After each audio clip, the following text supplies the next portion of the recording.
can fly also.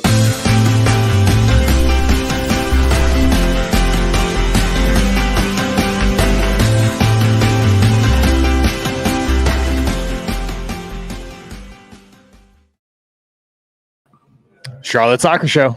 John Hayes, Danny Brams. We're hanging out here. It's a HopFly Sunday match recap show. Cheers to you, Danny, on this beautiful Sunday afternoon in the QC. And we've got ourselves on a couch today in HopFly. It's so beautiful. We decided to kick it on the couch, Johnny. Hopefully everybody out there's loving the vibe here as we sort of soak in victory vibes on a Sunday. The content fiesta has been rolling. What you drinking there? Is that an extra time? Oh yeah, I got you got tipped off because the lime's in there on the extra time. I saw the lime. I'm still trying to kick the keg, the extra time keg. There's plenty more. I set myself a goal of kicking the extra time kegs on the first weekend, but that was not to be. So I'm still drinking the extra time. I moved on though. This was the Fresh Drop Friday from this past Friday. This is the Brookings. Oh, I heard good things. West Coast IPA. You've ever heard of the Brookings Institute? There's some think tank where grand ideas get discussed, and I thought that was Charlotte Soccer Show. I have a few grand ideas after having 2 or 3 or 4 or more of these for sure. Cheers to you, Danny. Cheers. It's an amazing Sunday on the show. Let's be real. We're hanging on the couch today because the vibes are good. We're here at HopFly. HopFly on Sunday is such a good vibe, especially when it's a sunny South End Sunday. And that's what we're doing here today. Last night, it got cold. It got windy.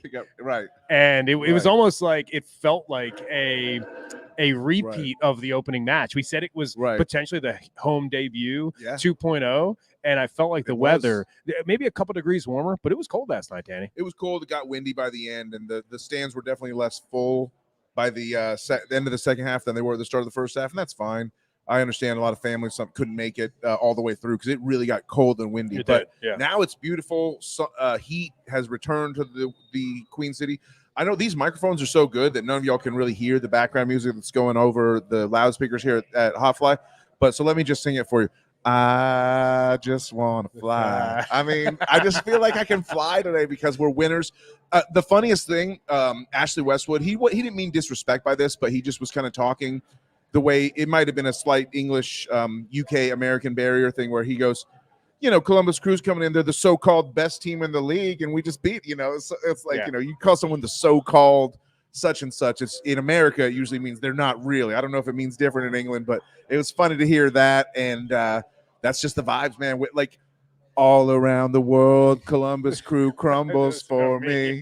Who knows how long they've sucked?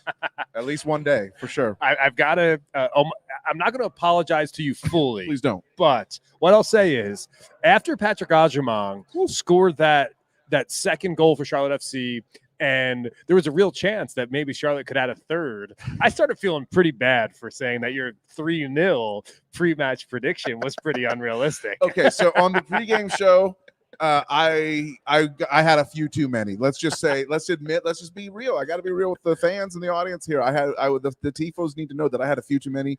If you watch the pregame show, I was doing my own pregame show while Johnny and Danny Brackets and Rachel subbed in for a minute. They were kind of doing a real pregame show, and I was just like doing my own thing. But when prediction time came, I just felt 3-0. It came to me, and we almost got there. If we score that penalty, it's 3-0. Exactly right.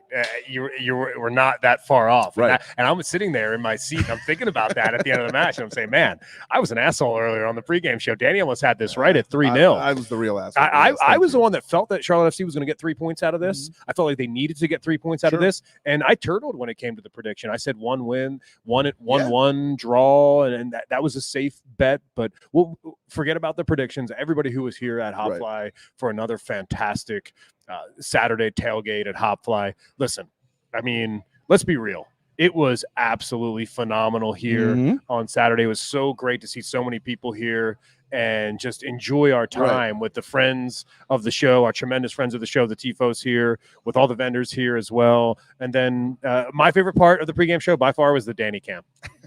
The Danny Cam was great. Make sure you go back on the channel to watch that. Had a few snags, but overall it was a positive experience. Yes, it was. So what we're going to do today on the show is we're going to talk about what was potentially one of the wildest matches in MLS history. Well, it's a historic MLS match. It's the longest first half in MLS history. That alone, which everybody commented on, makes it worth calling it one of the wildest matches in MLS history. I agree. I was in the concourse, Danny. I went up into the concourse before halftime, and I started having a good time. You know how I get. I got a beer from having a good time. I got a draft beer from the supporters, from behind the supporter section, and I started chatting with people and having a good time. And then all of a sudden, I looked up at the clock and I saw it was the 61st minute. And I turned to Rachel and I said, "Did the second half already start? Did I miss something here? What is absolutely happening?" A good time, as they sing at Widespread Panic shows. Yeah, I mean, that's the best you could do. I was lucky enough. A few people called me out on this, so I can't really hide it. I got the call. Good friend, the anonymous dad, sent the text message and said, "Hey, I got some vault passes if you want to join us." So I took my daughter Roma, attended the match with me. It was great. She doesn't like soccer, but she loves VIP experiences, so she was very much into going to the vault. And we had a great time. Undefeated in the vault. Charlotte FC 10 opponents won in 3 matches that I've been lucky enough to You're talking about goals. Seats. You're not talking about wins. Goals. I'm talking about goals. Yeah. So 3 wins, 10-1 outscoring opponents, 9 goal differential. I think the club needs to find a way to get me to the vault for big matches, I think is obviously the takeaway there. And Roma wants to come too. She might even start to become a soccer fan. But I had a great view, and I had a great view of some dicey things that happened in the first half that we're going to show you, and we'll talk about here in a moment. And then I had a not so great of a view of the great action at the end of the match because I was like behind all the goals and everything was happening, with players in between my eye line and the action. But you did have a great view of as great as what, like, it's so funny, as great as Westwood's goal was. This is a poll question. Let's poll the audience.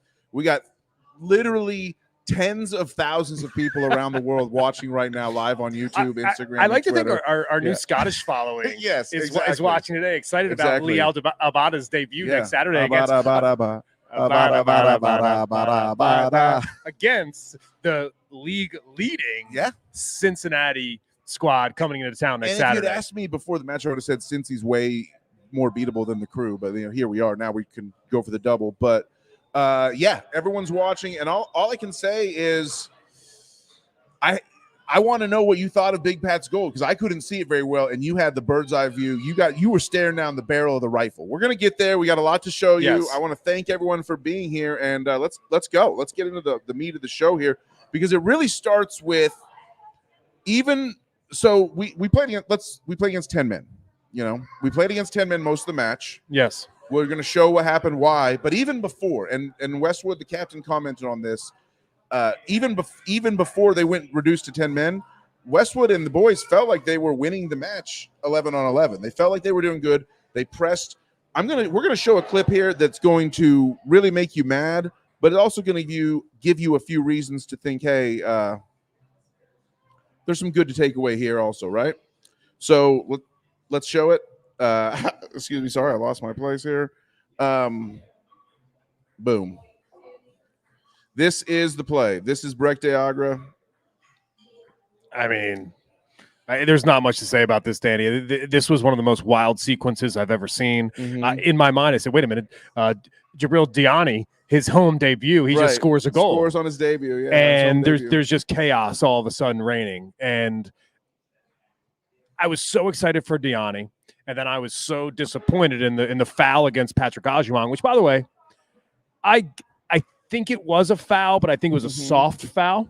Sure. But this is the miss everybody's talking about, right? We don't mean to start this show with this, but it's the first thing that happens. So it is the first thing that happens. So we should be up 1-0, 11-11. Look at Brecht's reaction to this. I mean, the Diani thing never should have happened, because Arfield makes a perfect square ball there, and Brecht just, I mean, you can say it was behind him, but I mean, come on, you got to just, I mean, Danny, we'll keep playing. Yeah, scroll back. No. Scroll back on that a little bit, and then watch Brecht. And we'll pause it. Keep right. Are you talking about right there? No, keep going. There he is, Brecht. He knows what has happened here. No, keep going. I'll pause it here when you can see his face. Ready? All of a sudden here, the ball is a square ball, and then what all of a sudden happens here? His hand, he's in surrender cobra before anyone else has even touched the ball. Look at him in the top right of the screen I there. See it, yeah. I mean, it was see it. absolutely ridiculous. And hey, we're not bagging on Breck here, so we're gonna start the show off in a fun way, right? So right. I saw my. We can joke about this because we won. Yes, right. We're having fun today. It's a victory Sunday. Yeah, I saw my good friend Ben Caton in the concourse at halftime. We found each other. We had a nice pint. It was fantastic there at the concourse. One thing I really love to do when I'm at the games is I like to continue the socialization, if you will. I like to be social. I like to hang out and have a good time. The whole point of a soccer club is to create community. Exactly right. So I said, Ben, do me a favor, Ben. I need you to tonight. You don't need to tell me now, but tomorrow morning before the show, before we go live at 5 o'clock at HopFly to recap this match, please let me know what the punishment should be for Brek Diagre after that mess. Right. Because something needs to be done. As much as we love Brecht, it's like when you're in the locker room, they call it like the kangaroo court, right? Like your teammates fine you for like being late for meetings or whatever.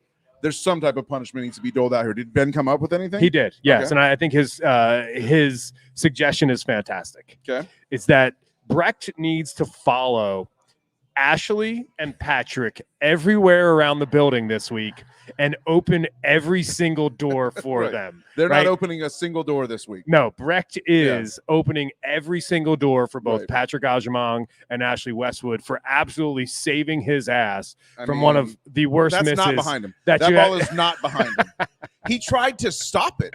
Instead of first time tapping it in, he tried to control it, and he couldn't control it. I mean, it's like, just redirect it, bro. I'm in such a good mood. I feel bad that we're ragging on Breck to start this show. This is kind of like the necessary get this out of our system before we can start talking a lot of good stuff for sure. But I mean, because I want to see the goals. I want to hear the goal calls and too. As Dino said, it's about what you do next. It's not about the mistakes that you make. It's a pretty big one, and I don't know. A lot of people are going to have to decide where they stand on this whole thing. It's fine. It's fine. So as we started there, and that's what happened. And when you think about the things that are adding up against Brecht at this point, I don't want to go there. Right? This is a good vibe show. We can discuss this later in the week on Charlotte Soccer Show. We're just had to get it out of the way. We're going to do a match preview show later this week. Will Brek Diagre start against Cincinnati? We'll find out. We're also going to do an Independence preview show on Thursday night ahead of the Charlotte Independence and their USL League One match against Spokane. I think it is Spokane. The Velocity's coming to town, I believe, on Thursday night. We're going to preview that match as well. So we got a lot of content coming this week. But Danny, I'm going to beg you for this. Since you're on the ones and twos right now, right? Okay. Can we please just, despite all of that, despite all the absolute madness, there was a red card. Do you have a red card? You want to see a red card? You want to see a red card? I can get you a red card. Yes. I can get you a red card by midnight with nail polish. Right, because to quote Walter Sobchak. Because I like what you're doing here. You're going in order, right? You're showing us things. We're playing it in order. This is what happened. Is that a red card? That looks like that's clearly a red card to me. That is clearly a red card to me. Obvious. Oh wait. Well, let's take a little closer look. Wow. I mean, here he comes. This MLS official, he's going to his left pocket. He's got the red card, and he sends Derek Jones off. Listen, okay. Derek Jones, he's somebody that we have celebrated on the show. Derek. We love him. He's a ninja. He's somebody that elbow to the face, though. I mean, it's there. It is there. And it's a step on the ankle as well.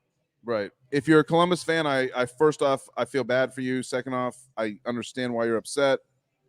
But it's an elbow to the face. When it all comes down, it's an elbow to the face. Okay, so here's what I'm going to attack the face in soccer. There's a movement against hitting guys in the face. Yeah, I see what you're talking about with the elbow, but if you can just watch this.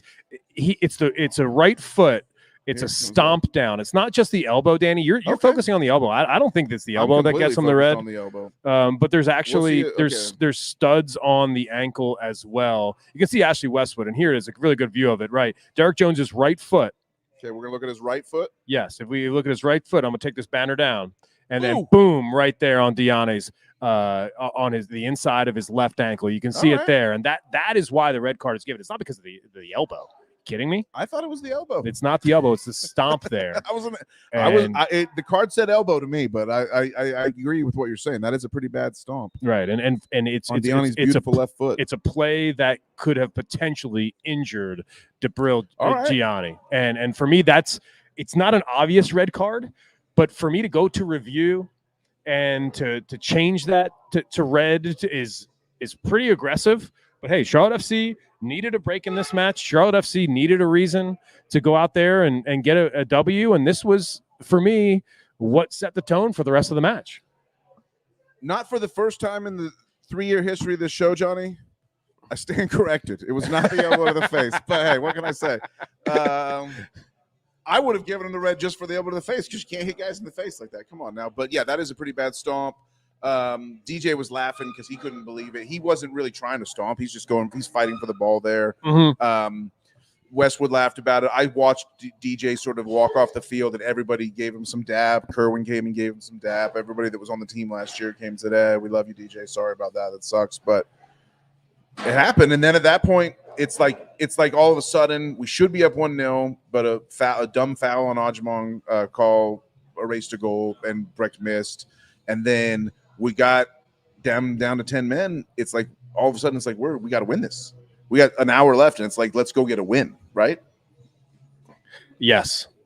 And that all of a sudden, and we talked about the crowd, right? We talked about the crowd. And all of a sudden, when you go up a man that early in the match against one of the best teams in MLS, Danny, could you feel the kind of groundswell that started to happen? People realized that this was a game that I was saying that Charlotte FC needed to get 3 points from first thing in the morning. You said anything less than 3 is unacceptable. And I felt like I got a lot of pushback on that. People said, draw will be pretty good against Columbus. They're pretty the so-called good. Best team in the league. Yeah, exactly. Yeah. But at that moment, when Derek Jones is sent off and Charlotte FC is playing up a man, that's when people started to realize that 3 points was possible. Could you feel that in the atmosphere? 100%. It became a must, and that's why it was it was squeaky bum time the whole middle of the second half when we weren't scoring goals and chances weren't going in, and when Cucho, a little bit later had the goal that was rightly ruled offside. How about Charlie Dunbar, good friend of mine from the So Rare community? Agent Jones getting the job done for the Crown. Derek Jones has never had a bad game for Charlotte FC in Bank of America Stadium, and that streak certainly continued last night, no doubt. Yeah, you can't make it up the fact that Derek Jones comes onto the pitch, he gets a red card, and he gives Charlotte FC an opportunity. Josh Hewitt is a good comment as well. Pretty sad that the ref didn't even think it was a foul in real time. So this is a good opportunity for me. Are you going there? This is a good opportunity for me at this time to just address what I would call the elephant in the room, and I've been calling it that for about 3 weeks now.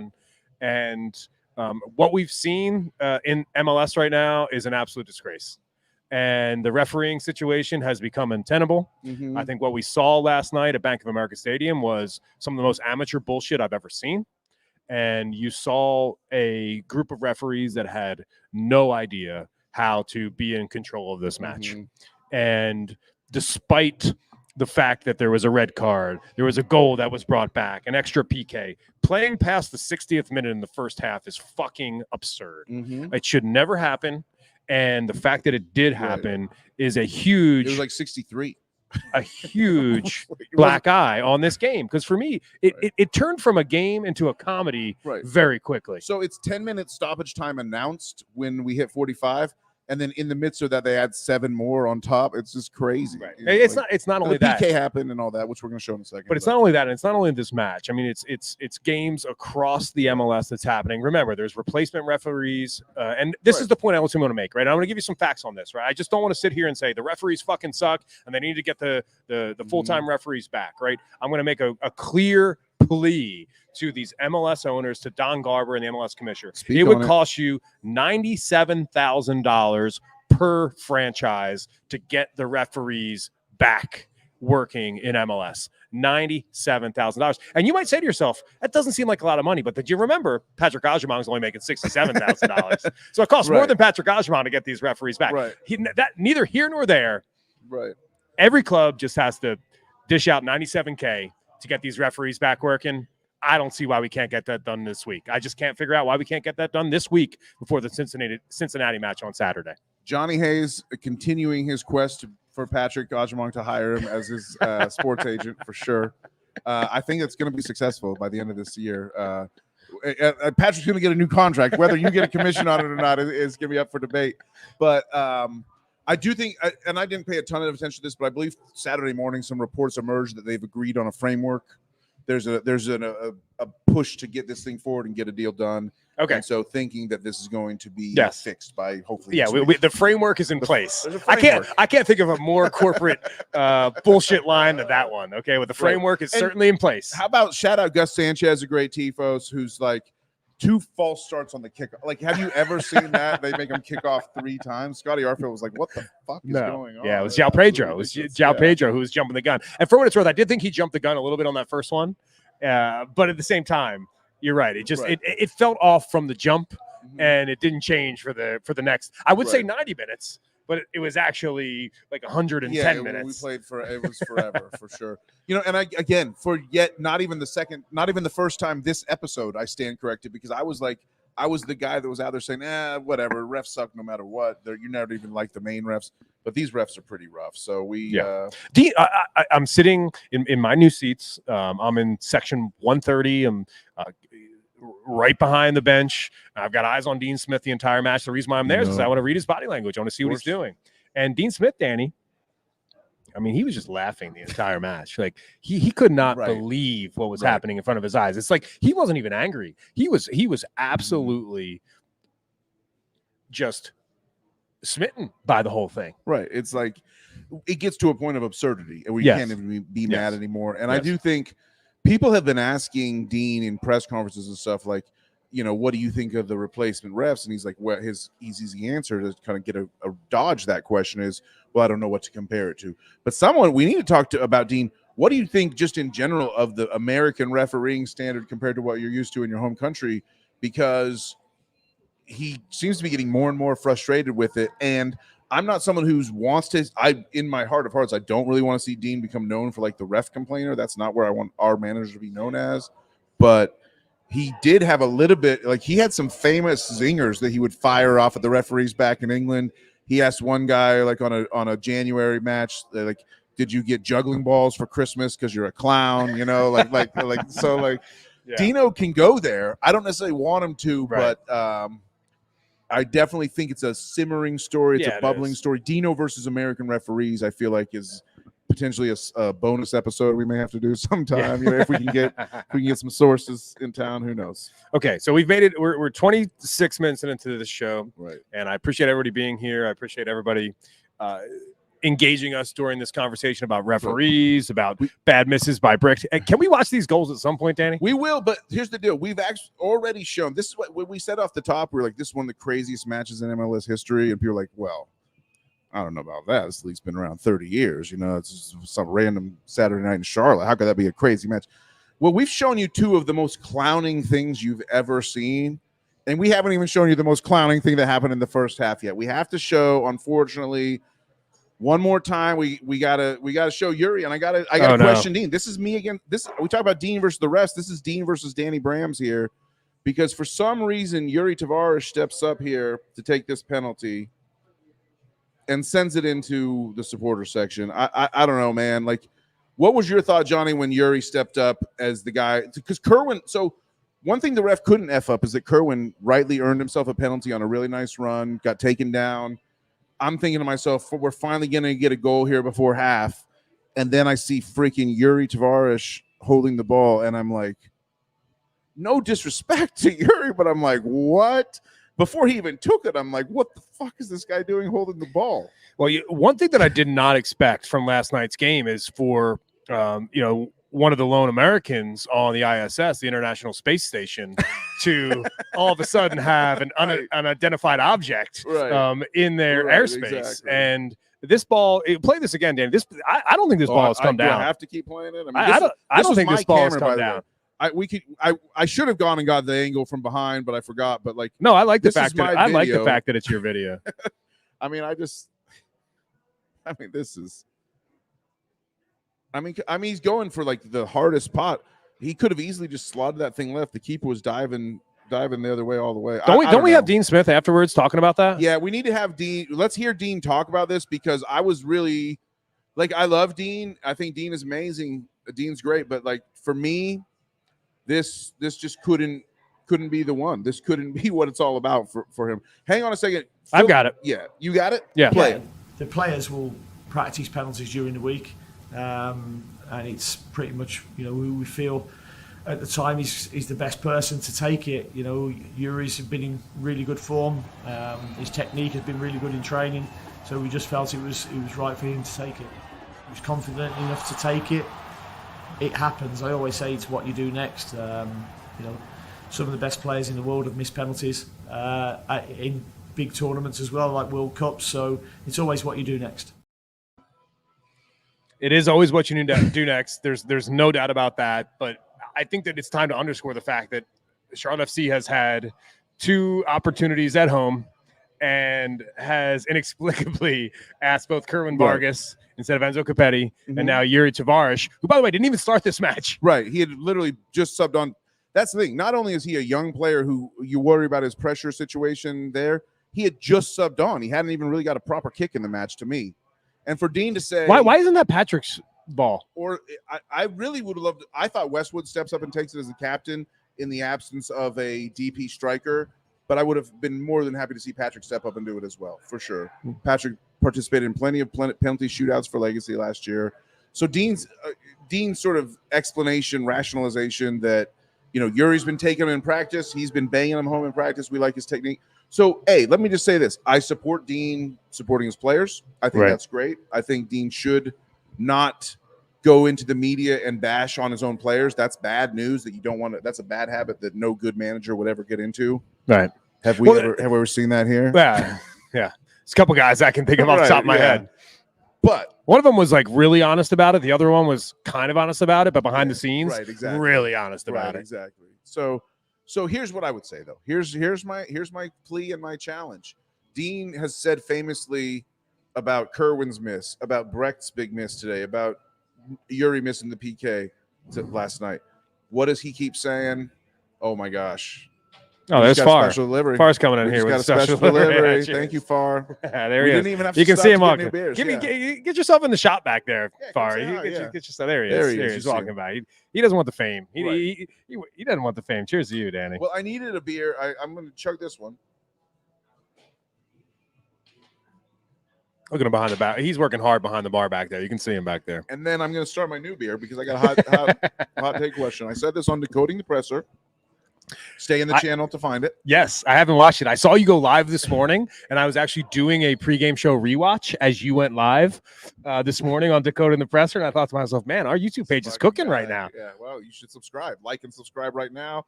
If you're still watching this, it's right down just below where we are. You can click all those cool buttons, but here's the deal. Here's what I said, and here's what I will say again, and what I will repeat. Dean, what are you going to do next? Because, you're the manager. We have 0 for 2 on PKs, and so I don't care what Kerwin or Yuri's going to do next. I care what you're going to do next to make sure that the right guy is taking the PK next time as the manager, because at this point it's getting ridiculous. Penalties should be converted at like an 85% rate. So to go for 0 and 2, absolutely unfathomable, especially in a spot where we needed it.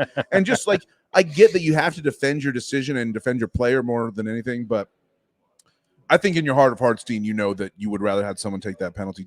I would have rather had Jess Charman come down from the booth and kick that penalty instead of Yuri Tavares step up. Oh, wait, time out. This is a great opportunity for me to tease the goal call from Jess last night. Sure. On the Westy goal, which we are going to hear. Yes. Yeah. You know what I'm starting to realize is that we're 30 minutes in, and it's all destroying Charlotte FC. Okay, so hear me out. All right, I think this is actually perfect, and the reason why is because everybody had to wait last night, and now everybody's got to wait again on the Charlotte Soccer Show. We're not going to make you wait. I would say 82 minutes, but do the math again. It's about 92, 102 minutes or so, 105. We're not going to make you wait that long. But on this show, we still haven't gotten to the good stuff, Danny. Right. Well, you got to watch. The tradition on the show is you got to go deep into an episode to get the real good stuff. So, a couple things for me specifically. I appreciate everybody in the chat. It's great. Hanging out everybody here. for being here. Yeah, thanks so much for being here. We're presented by HopFly Brewing Company. Next time. Please, the Sundays at HopFly are all of a sudden turning into one of my favorite days of the week. Speaking of, I had a brief moment speaking with the captain on Thursday at the Legacy Open Cup match, which they sadly lost to South Carolina YMCA. Well, since you brought it up, but I invited Westwood to come on a Sunday show, so I would anticipate at some point he will join us, because I said, hey, did you see Patrick on our pregame show? I offered him a beer and he didn't want it. He said, well, you had the wrong guy on your show. And I said, well, then come on. Yeah, Wesley last night. We're gonna hear from him in a little bit, talking about having a cold one after last night's match, and he deserved it for sure. And since you mentioned the Crown Legacy loss against the South Carolina United Heat, I think this is my opportunity. I think this is my opportunity on the show. Is that I'm still waiting for an apology from the Crown Legacy manager about losing to Columbus Crew last year in the opening match of the playoff, and then coming back in the U.S. Open Cup and losing to South Carolina Heat. Yeah. Are we going to get an apology? I watched his press conference. I didn't hear an apology. I just heard a bunch of excuses. Who you want this apology from? Tavares, the manager. Yuri or Jose? Jose Tavares. I respect him. Like, I think he's obviously a manager who does a great job with Crown Legacy, but I think the supporters deserve an apology after that loss on Thursday. I think it's a tougher job this year for Crown Legacy. I think the deck was stacked last year. What happened today? 3-3 draw, which we won in penalties with Chituru making a couple nice penalty saves. So pups at the pitch also happened, which I hated to miss. Me too. That's why Westwood probably would be sitting right in this couch right now if it hadn't been pups at the pitch at Crown Legacy. He had obligations. I mean, who wouldn't want to sit on this couch between us right now? Right. Yeah. Well, I can think of a few. I mean, are there kids in the audience? Okay, so here we are. We're going to get things back on the rails, and we're finally going to get into that part of the show. We're finally getting into that part of the show, Danny, because it's time, I think, to take a break. We'll be right back.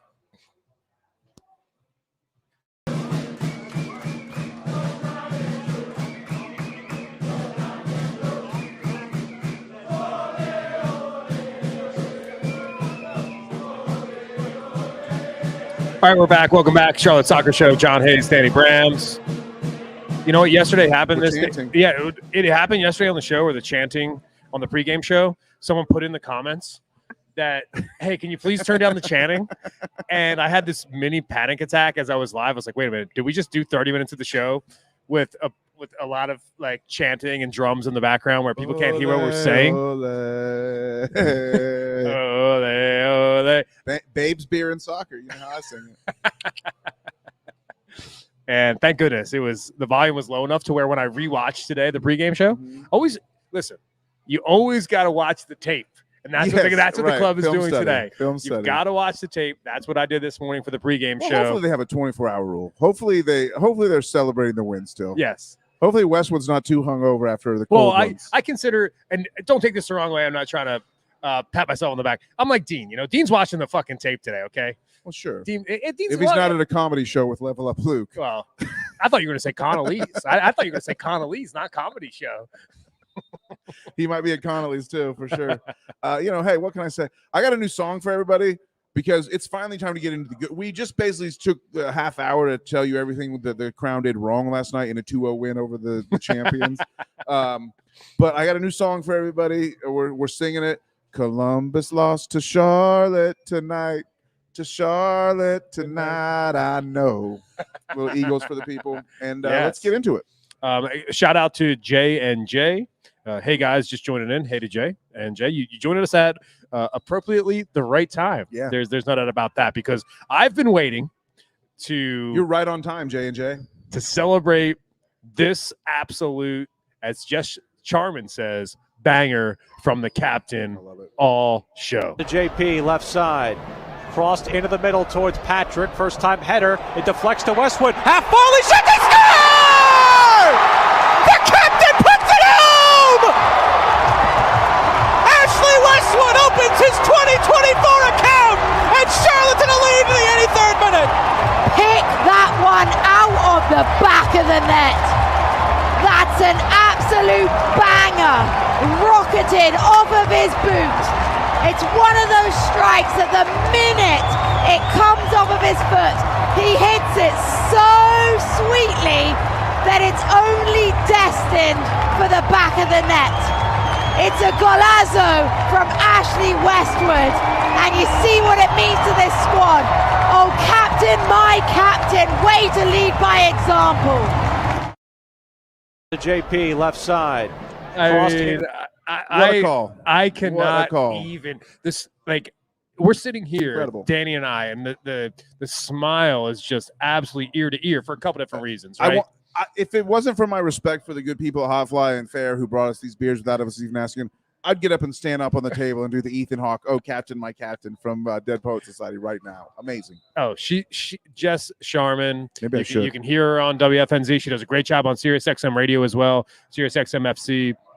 A great voice on Charlotte FC, Of course. and of course her partner Will Pelagic as well. Willie Great Peace goal call there. But you know, for me, there's two reasons why I'm smiling ear to ear here. Right, number one is because Jess absolutely fucking nailed that. An absolute Banger! Oh, captain, my captain. I mean, like, Yeah. sometimes I think that she's doing it just for us. Right, You know, I it's like, hope I'm so. like, Yeah, yeah, like, yeah. I'm challenging you. She Jess. knows if she has a great call, we'll shout her out. Yes, for sure. yes, 100%. It was a brilliant call. Congratulations, Jess, on that. But secondly, right, the reason why I'm smiling ear to ear is because she talks about at the end, oh, captain, my captain. It was coming. I should have scored the first one. Scotty Arfield reminded me as soon as I got in. The lad cleared it. I saw the keeper was, I don't know where the goalkeeper was. I was going to hit it first time, but luckily it fell. It was too high, fell to my chest. I took a touch and let it rip and it's gone in. I'm going to enjoy with a cold one tonight, and then tomorrow it's back to work. It was coming. I should have. Cold one tonight. We're doing that too. We're gonna drink a cold one tonight. A cold one tonight. I know. Let's go, baby. Oh, whoa. So, I mean, hearing him talk that way, I think I described it. I was talking to our great friend of the show, Dari Noka, great host at SEC Network, a colleague of yours, a former colleague of mine, someone that obviously respects so much in this business, who's taken a huge interest, Dari has, in Charlotte FC. And the text chain was really popping last night, and I finally got to it this morning. And I said, it was a club culture kind of night. Right. And I can't ask for anyone better to step up and score a goal like that than the captain in that situation. It's almost like I couldn't have scripted it any better than that. When you're at home and you're up a man and you had one goal taken away on a dicey call and one goal that you gave away on an insane manager decision, and it's 83 minutes, and the fans are like, are we going to get 3 points out of this or what? It's the captain who steps up and makes it happen, for sure. Absolutely brilliant. And it's a goal, Danny, if you keep looking at it, right? It's a goal that when you look at it, there's so much things happening with this goal with Ashley Westwood, right? Of course. And well, let's look at it. Yes. And it's a ball that is floated into the box, right? And let's start there, right? It's a ball that's floated into the box by João Pedro, and he's somebody that we need to speak about because you and I have been talking offline a lot, and I've been talking about diagonal balls from the left foot into the box. I've been begging for them. Please. I've been begging for them. And it's a left-footed diagonal ball into the box, and Ashley Westwood is sitting there just absolutely waiting to pounce. And he does exactly that. And his celebration, right? Right. The funny thing about a celebration is the crew reserves who are just awkwardly standing there. Fuck them. Fuck them. That's what I say. 100%. Look at that. He ripped it. He ripped it. Like he said in the soundbite, he's like, I just took it off the chest, half volley, and I just ripped. I didn't know where the goalkeeper was. I just ripped it. And what I love is, I mean, you watch, again, the beautiful floated ball from João Pedro. Ashley takes it off the chest, half volley. And what I just love, though, is the badge, man. Look at him pointing to the badge, grabbing the badge, dude. It's insane. No, you can't script it. This is soccer. And this is soccer. And I'm going to explain this to anybody who doesn't understand the beautiful game, that doesn't understand the culture of the game, that this was a moment that will go down in Charlotte FC history as one of the best moments in club history in its first 2 years plus in an existence. When your captain steps up against 10 men, when you need a goal, and then he grabs the badge and he celebrates with the fans. Danny, this is the type of stuff that you dream about. Right. And Ashley Westwood got to live it last night on the pitch. One of the things about Westy is even when he scores an insane goal like that, he always knows. Like, remember the goal against Chicago last year where he pulled out this T-shirt he scored an insane goal, also even better than this one, and he whipped out the T-shirt for the assistant coach who was like suffering from a medical diagnosis and stuff. So like he's always the awareness in the moment. And then poor dumbass Will Sands here. I feel bad for the kid, but he could not handle that like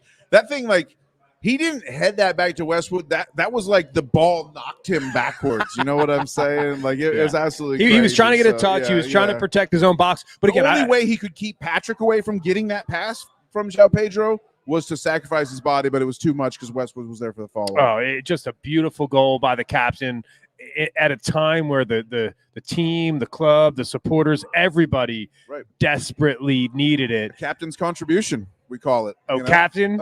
My captain. Right. And then, so we're there, right? And we're loving the Westwood goal. And we're like, okay, we got off we're going to be in, we just got to defend. Let's see this thing out against 10 men. Well, and then what happens? Well, Patrick Agyemang scores, but I love this goal so much, Danny. I love this goal so much. You got a different angle? I want to see it from a different angle. Right. I want to see it. I want to enjoy this. And I'll allow it.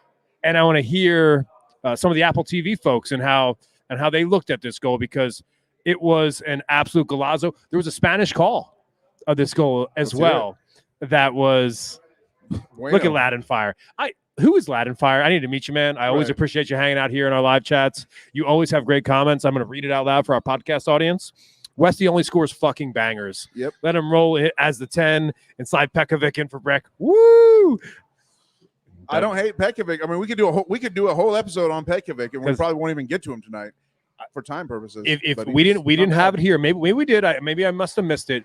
But Pekovic was on the pitch.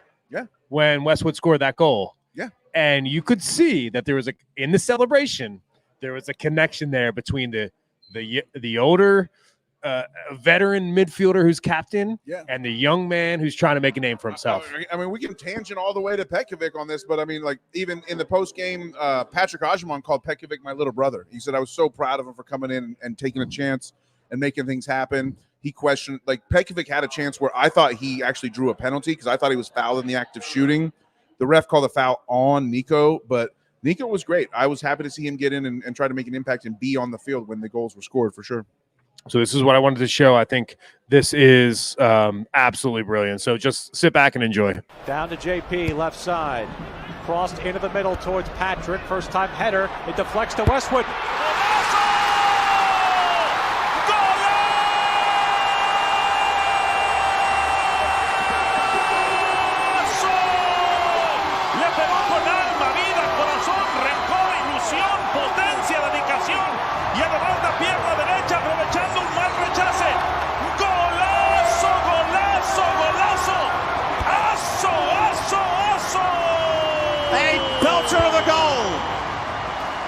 First of the season from Ashley Westwood. It's one of those strikes at the minute it comes off of his foot. He hits it so sweetly that it's only destined for the back of the net.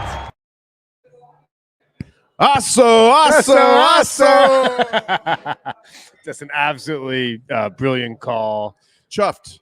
I'm chuffed. Yes. I'm chuffed when I see that. Beautiful. Okay. So at this moment, right, you say to yourself, you're in the stands, and I am. You are. Let's see our way out. It's like 10 minutes to glory, plus the 20 minutes of stoppage time they'll do. And you ask yourself, how could this get any better? You're playing against 10 men. You want to see this out. I mean, Dean Smith is like so far into his bench at this point, right? Where I'm starting to think that Brian Romero is going to show up and get some time in this match. I'm starting to think Jordi Alcivar is about to sub in. I mean, TT Ortiz, a great free kick last week. TT scored a banger of a free kick himself down in the second division of Brazil last week. And you ask yourself, how could this get any better? It did, though, didn't it? It absolutely did. And we talked to Patrick Agyemang, a week earlier from today. Literally Last a week week ago, at this, about a week ago at this moment. Yeah. And we said, hey, Patrick, you're going to open that account and make sure you get a nice interest rate. 88th minute. Forward for Agyemang. Agyemang in the area. Agyemang a shot. He scores! Patrick Agyemang doubles the Charlotte lead and a little cushion against Columbus. Patrick Agyemang leading the way, dealing with adversity at its finest by showing what he can do at this level. Breaks through the defenders and then breaks a hole in the net. Off of the volley, sweetest touch as can be, and he says give him a call because he's the man you want in these situations. Will, sure feels good to have that cushion. Absolutely brilliant from Patrick Beautiful. Agyemang. And let me just shout out now the man of the match, Djibril Diani. Djibril, Didi, as they call him. Yeah. What a beautiful assist that was on that goal. Yeah. I mean, a beautiful left-footed roller, and we're going to hear Aggie talk about it, but before we even do that, let's just pop it up and look at it again. Yes, thank you. I mean, what I absolutely love here, I'm going to just re-cue this. Watch the pass is nice. The pass beats 1, 2, 3, 4 defenders, you could say, probably. Yes. But then the first touch is also crucial, and it's like boom, he's by him, and Patrick's by him just like with one touch, and he's behind him on the shoulder. We'll see it on the close-up here. But, like, the beautiful pass. One touch, two touch, third touch, finish. Yeah. And I'm going to be dreaming about that left foot for the next 4 or 5 nights. Because that's a rifle, man. And you saw it, right? You were, like, I know where your seats are, and I can tell you were looking right down the barrel of that freaking shotgun from Patty. To see it come off of the left foot, right, the not strong foot for Patrick Agyemang like that, that's when I knew that this kid is a striker. And Bush has no chance. It's laces, Danny. Yeah. It's not inside of the foot. No, it's just absolute power. laces down. Yeah. And it's just like you can't stop this. Even if Bush had got a hand on it, it still would have gone in. Yes. And the pass is so sublime. The pass is just so nice. I mean, well, look how much space Diani's working with there too, right? Right. He's has the opportunity to kind of pick out who he wants, and he picks out the striker. He picks out the right man. I mean, Columbus is in pure park the bus turtle mode. I mean, even though they're down 1-0 at this point, I don't know why they didn't try to open up, but they didn't, and so we burned them again. Just a fantastic goal and a really nice opportunity Real nice. for Patrick Agyemang to open that account. We told him that he would, and this is going to be a theme on Charlotte Soccer Show this year, because Patrick Agyemang is not only playing for himself, he's not playing for his club, he's playing for his financial future. I mean, let's be honest, this guy deserves more money than he's making. It's just like, I'm not one to talk about other people's money, whether it's good or bad. You know, it's not my style, but like, the guy's making $67K on a minimum contract. Like, let's go. Yeah. You know? Yeah. So, I mean, this is the biggest year of Patrick's life as far as financial future is concerned. And to see him open his account like that, to see him be there and to get the job done is absolutely incredible. And I want to hear him talk about it. Today, you know, through my routine and everything, I felt good. I felt good. Body felt good. Everything felt good. Mind was good. You know, family, everybody was backing me tonight. So when I got on the field tonight, I just realized I knew I was going to get one chance, at least one chance. And I knew once I get that chance, all I have to do is take it. I mean, I'm a striker, you know, so I want to score goals and I want to impact the team in a positive way. So I always believe the first goal is always going to be the toughest. Just open up that account is going to be toughest. So to finally do it tonight, we know the fans really want goals here. So it was just good to get the first one. When we want to just focus on keeping this place a fortress. When teams come here, we want them to be worried. We want them to realize it's never going to be an easy match. So happy to get the result. I'm hoping to keep going with this streak. I mean, I'm gonna keep working. It is difficult. I'm battling, and sometimes I don't get the calls and just want a little fortune. But as long as I keep working, I think anything can happen. Like tonight, we got one chance and I was able to take it. So the foul calls, I'm not gonna really dwell on. I can't control it. I'm just gonna do what I can control. It was just like, what's going on? You know, we were all like, all right, this is a joke right now. But at the end of the day, we stay focused. We get in the locker room, we debrief, take time, relax, and just go for the second half. You know, anything can happen in a football match, and you've seen out there in a matter of like 10 minutes or so. we went to the 62nd minute. Like, I never did that before, you know. So it's just anything can happen. It's just being ready for it and just doing what we can. Hey, it's just adrenaline, you know. Adrenaline was rushing. Just happy to open up the count, man. I don't even know what I did after. I'm gonna rewatch it. Maybe I'm gonna laugh at myself, but hey, I got it on the score sheet, so that's all that matters. All that matters. I mean, you'd love to see Patrick smile like that. Cheers to you, Aggie. I think this is a great opportunity for me to actually kind of maybe You're crushing that beer. I've been absolutely doing work today on the crunch times, on the extra times, because I am just. It's one of those South End sunny Sundays, Right. that I'm just It's absolutely Sunday on South End. in my element, and In to the the point sun. where it's getting so sunny where we're sitting inside, and Danny and I are dealing with the sun here on the couch. Yeah, right. I got this. The sun was in my eyes. You know, what can I say? Hey, Okay, so I just want to make this point quickly. please do. So before I was so happy to be able to get into the match, Danny. Of course, we Uh, did it. We won.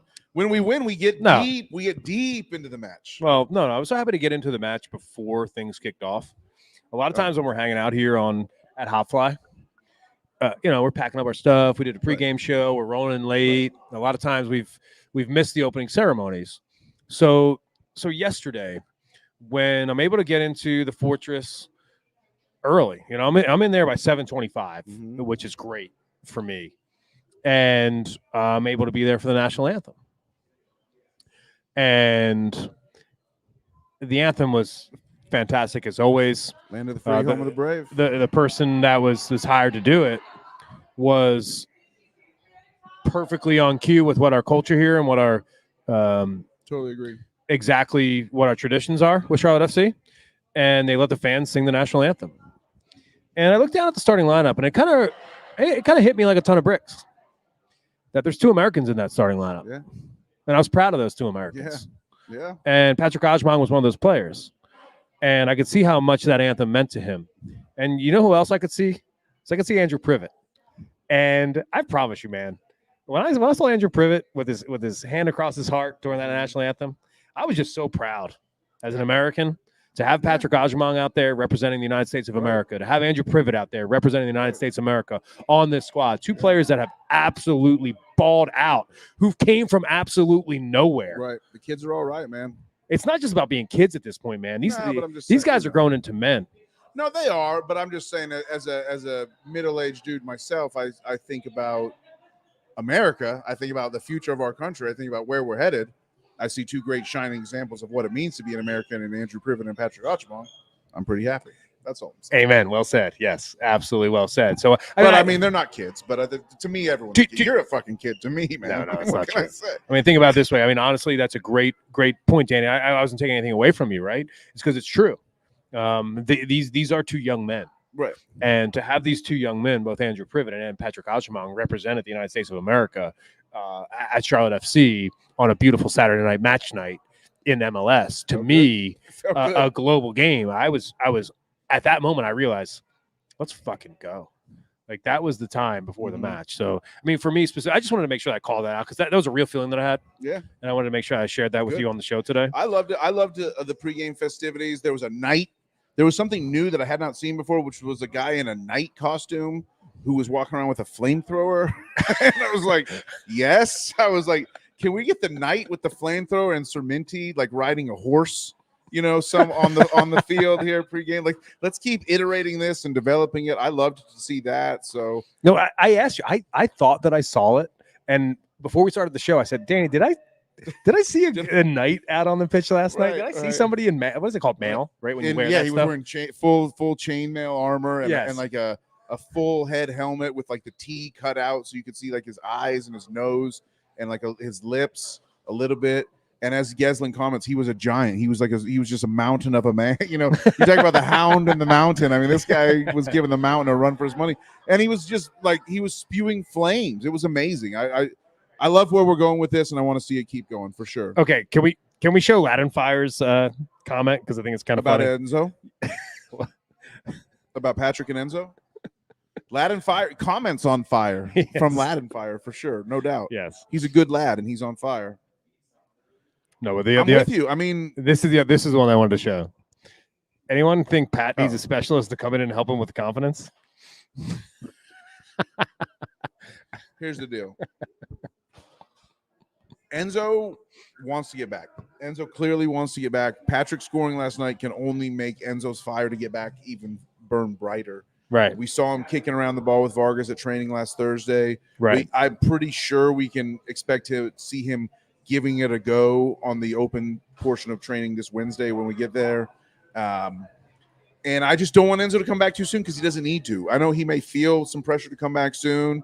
He's not going to lose his job. The fact of the matter is when he's healthy, he's going to come back in. Patrick can score a brace next game. I still think Enzo starts against Toronto in 2 weeks. Well, I've got an idea, Danny. I've got an idea. 4-4-2? 4-4-2.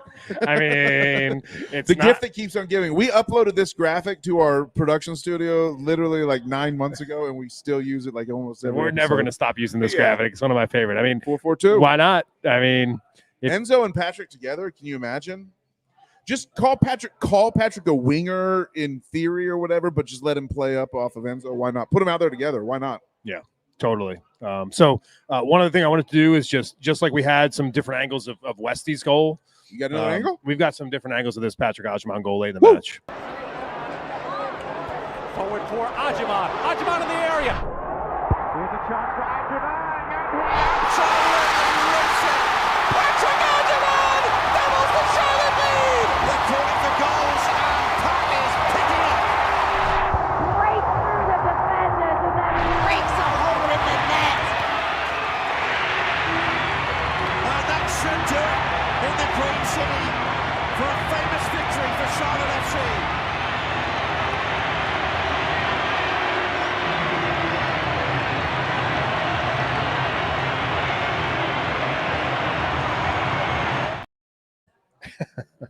I mean, when you see that strike in slow motion, it is mesmerizing. Yeah, that's a phenomenal edit by the content team there with just the sort of sublimating the sound and slowing mowing the video for a second, and then they immediately followed up with a full speed replay, and you can see how fast it really is in real time.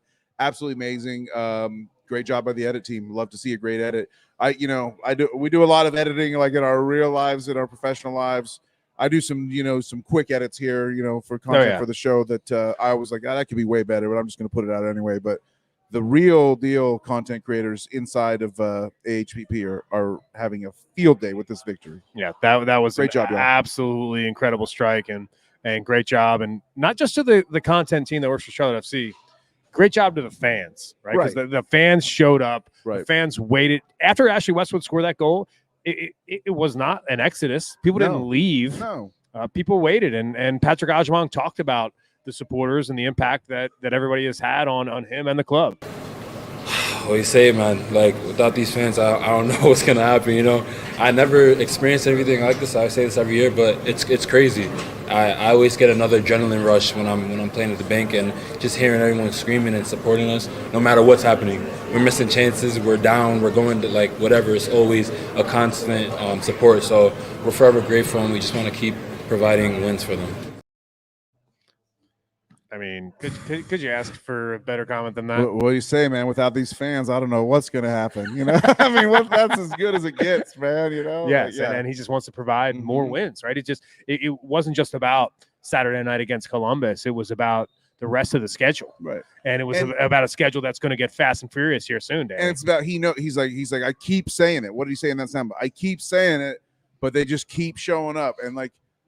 We just beat the defending champs. Now we have to face the defending supporter shield holders. It's like holders just keep coming in. When we did our preseason preview, we broke the season down into campaign segments. Right. And this campaign was stage 3. This was contenders at the keep. So knowing that Columbus came in here, we got the 3 points. Cincinnati's contender. Cincinnati currently sitting in supporter shield position again. And I don't think Cincy's as good as they were last year. They lost Brandon Vazquez. They lost Alvaro Barreal. They're not as good. Like, they're antagonizing their beat reporters by banning them from the clubhouse and stuff like that. You might hear about that more on our podcast feed and our YouTube page this week. So I don't think Cincy is as good as they were last year, and yet there they are sitting on top of the table. So they're coming in. They think they're going to come in and get 3 points, and it's our job to make this a tough place to play, a place where no one wants to play anymore. And people need to know around this league, you come to Charlotte, it's going to be a fucking beast. I gotta say, that? yeah, I like that. I like that. I'm trying to give you some love right now because there's a comment here in the chat from Brian Schuford. Okay. What's Danny, up, Brian? he says Danny's kick game is on fire. Look at those kicks, Danny. There Yes, they are. yeah, dude. There they Wow. are. Just got these yesterday. So my daughter, whenever my daughter begs for new shoes, I go get myself some new shoes also, basically. So we got her a new pair and like, I like this pair. I'm going to get It's that. great to have Roma here at the pregame tailgate And yesterday. She was great attendee at the tailgate. This is the most kid-friendly bar in Charlotte. Yes. That's the one thing we love about HopFly. You know, under 21s are welcome. And TABC or NCABC, you know, we're not paying attention to that part of the episode. But yeah, I love these kicks. Kind of a Carolina blue, but they merge with everything Charlotte. Even matches the Crown Jewel kit, I think, as you can see. And thanks, Brian. I'm not known for my style in general. So to have a nice pair of kicks, I feel fresh, I feel clean, I feel good. You look good too, and cheers to you for rocking them on the show today. Of course. And cheers to you for rocking them yesterday. Let's go one level deeper. These are a size 12. I usually wear a 12 wide. They're kind of hurting my feet, but they look so good that I'm just wearing them anyway. They'll wear in. They'll be fine. That's right. You know. Yeah, you're putting the work in. I mean, you're on. I think the supporters can relate to this. I'm playing through pain. On a Saturday match day. On a Saturday match day, you're on your feet a lot. Right. No doubt. You're on your feet a lot. Oh, And yeah. I think there's a lot of moments where supporters are working hard on Saturdays to support the club. So cheers to you. And the reason why I wanted to play that Patrick Agyemang clip was just to shout out the supporters because, I mean, the crowd was amazing. And it was a busy night in Uptown. I talked about this on the pregame show. I said, hey, there's Texas versus Tennessee. There's Michigan State versus North Carolina. Amazing. In March Madness. We're in the Tar Heel State. This is the college basketball epicenter of the world in North Carolina. And the games were happening uptown last night, and I was worried that people wouldn't show. And I think what it turned into last night was there was no casuals at this match last night. It was for the real ones. It was for the OGs. Right. It was for the tremendous friends of the show last night at the Keep.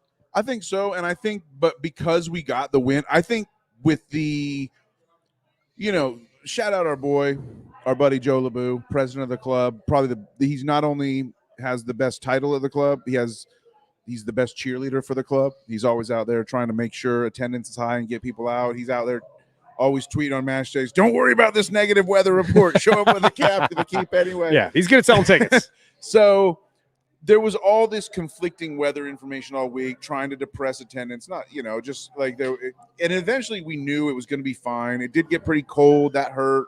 There's the March Madness. There's they're going to lose anyway. Oh, everyone in the media is saying they're going to lose to the best team in the league coming in. So, like, the fact that we pulled 25 plus K, I think, I don't know what the official attendance will be announced, but the lower bowl was full for the first 60 minutes of the game, and I think that's good enough from the club's point of view. I don't know. I don't do their financials, but I would say that the stage is now set for – I haven't seen a weather report for this Saturday, but I did. The stage is set. You can fill me in. The stage is set if it's favorable for an amazingly just giant packed house on Saturday coming off of a huge win if it's a nice day.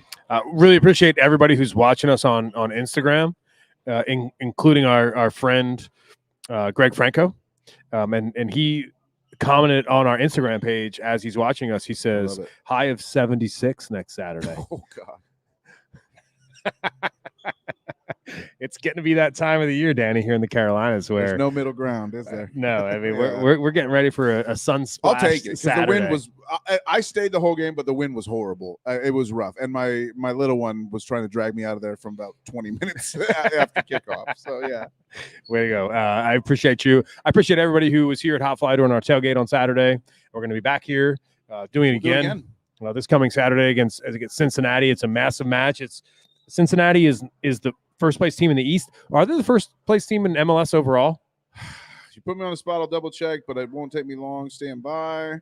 Either way, I know they're leading the East, and that's very good enough for them. I know LAFC looked really good last night, so that's why I'm not 100% sure. But as it happens, they are first place overall.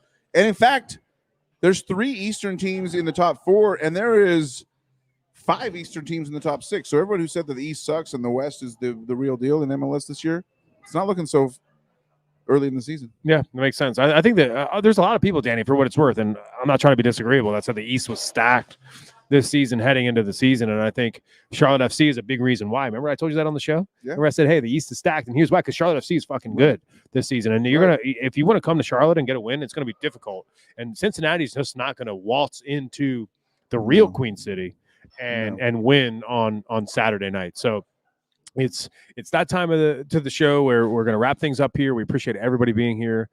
So many of you here watching us live.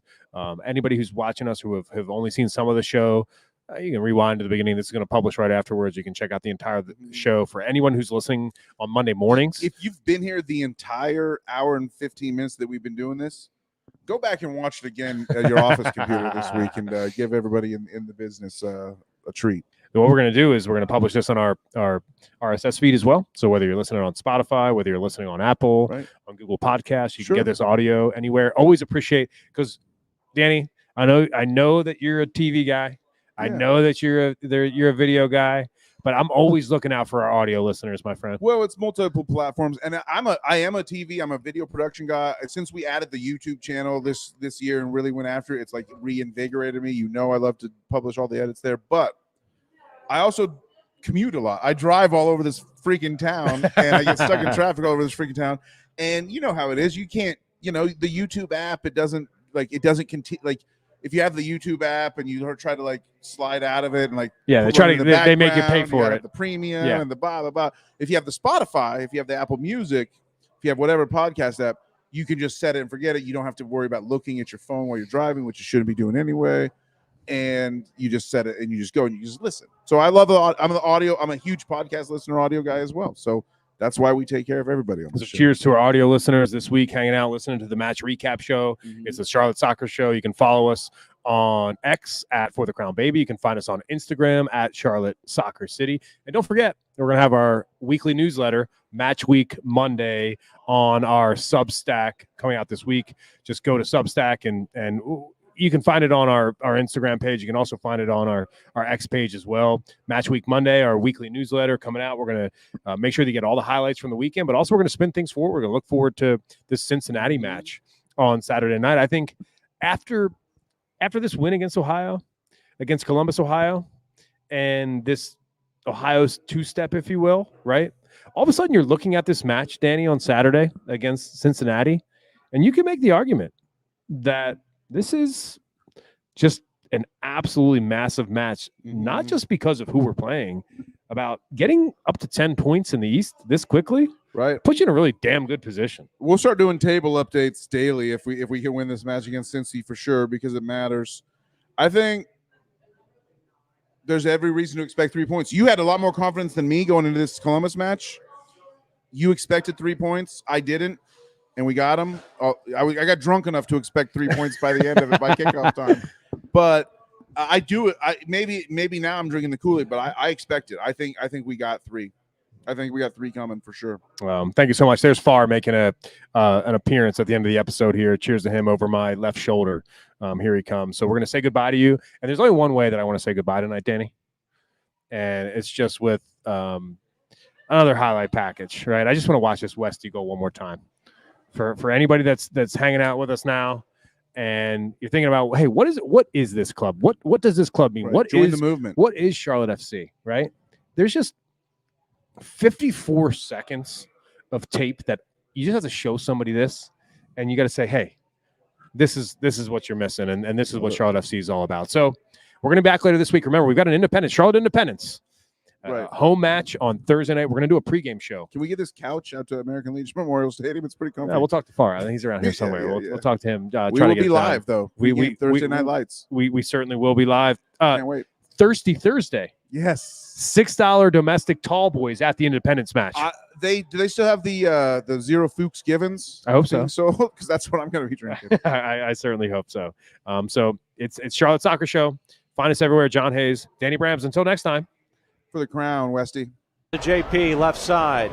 Crossed into the middle towards Patrick. First time header. It deflects to Westwood. Half volley. Shot to score! The captain puts it home! 2024 account, and Charlotte's in a lead in the 83rd minute. Pick that one out of the back of the net. That's an absolute banger, rocketed off of his boot. It's one of those strikes that the minute it comes off of his foot, he hits it so sweetly that it's only destined for the back of the net. It's a golazo from Ashley Westwood, and you see what it means to this squad. Oh, captain, my captain, way to lead by example.